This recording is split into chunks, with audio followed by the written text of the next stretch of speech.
मुजफ्फरनगर से जहां समाजवादी पार्टी के सांसद ने उत्तर प्रदेश में संविधान के उल्लंघन के आरोप लगाए, जिसके बाद भारतीय जनता पार्टी में खलबली मच गई। सपा सांसद हरिंदर मलिक का कहना है कि उत्तर प्रदेश में संविधान को प्रतिदिन कुचला जा रहा है और सरकार इसके प्रति उचित सम्मान नहीं दिख रही। यह बयान बीजेपी के लिए मुश्किलें खड़ी कर सकता है, क्योंकि विपक्षी दल लगातार सरकार पर विभिन्न मुद्दों पर हमलावर रहे हैं। सपा सांसद के इस आरोप ने बीजेपी के खिलाफ एक नई बहस छेड़ दी, जिसमें संविधान, लोकतंत्र और व्यक्तिगत अधिकारों के सम्मान को लेकर सवाल उठाए गए। बीजेपी ने इस आरोप का खंडन करते हुए इसे राजनीतिक बयानबाजी और झूठे अफवाहों करार दिया। क्या कुछ कहा हरिंदर मलिक ने, सुनिए। जी सदन के नेता हैं, वो बोलेंगे, उनका अधिकार है बोलने का, जब प्रत्युत्तर देंगे। परंतु वास्तव में सच्चाई तो ये है कि उत्तर प्रदेश में संविधान का रोज संविधान को कुचला जाता है, रोज संविधान की अवहेलना होती है। हमारे संविधान की मूल भावना है कि यहाँ सर्वधर्म सद्भाव रहे, सबको अपना धर्म मानने की स्वतंत्रता है। जाति और धर्म, रंग, नस्ल, लिंग भेद पर के आधार पर कोई विभेद नहीं किया जाएगा। यहाँ रोज करते हैं। यहाँ तो नाम पूछ करके, लिबास देख करके पैरों में गोली मार देते हैं। यहाँ तो मानव अधिकार का रोज उल्लंघन होता है। तो आदरणीय प्रधानमंत्री से अपेक्षा करेंगे इस पर भी कुछ बोले।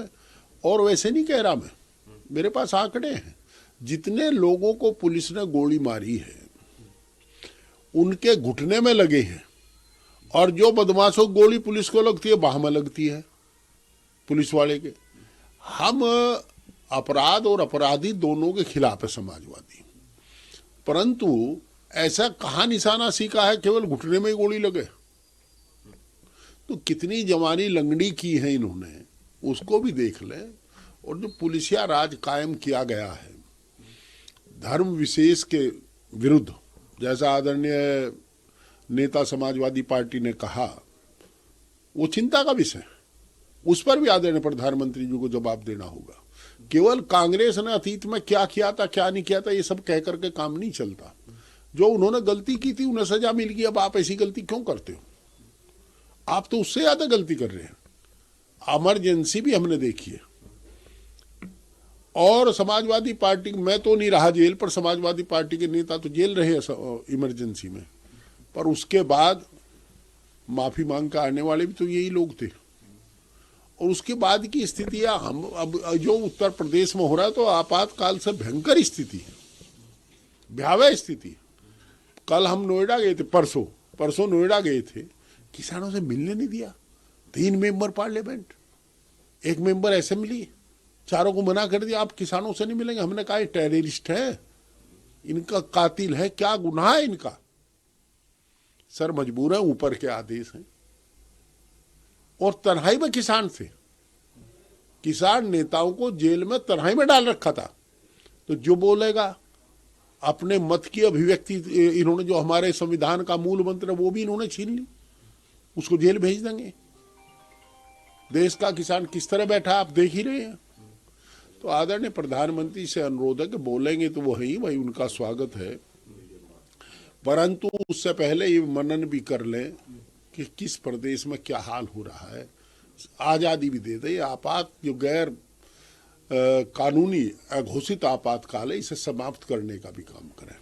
क्योंकि अपने किसान मार्च कर रहे हैं दिल्ली की तरफ, काफी दिनों तक उन्हें रोका भी गया था। जैसा कि आप जानते हैं कि वहां पर उनका आरोप था कि आंसू गैस के गोले भी छोड़े गए। अब वो मार्च कर रहे हैं दिल्ली की तरफ। 101 किसानों का ऐसा बताया गया है कि जत्था जो है वो बातचीत करना चाहते हैं सरकार से। क्या इस मसले पर आप किसानों वाले मसले पर कहेंगे? मैं 100% किसानों की मांगों को सही मानता हूं, और समाजवादी पार्टी किसानों के साथ ही है और रहेगी। और जिस प्रकार किसानों का उत्पीड़न इस सरकार में हुआ है, ना भूतो ना भविष्यतो, ऐसा उत्पीड़न अतीत में कभी नहीं हुआ, भविष्य भी, और उम्मीद है कि शायद भविष्य में भी नहीं होगा।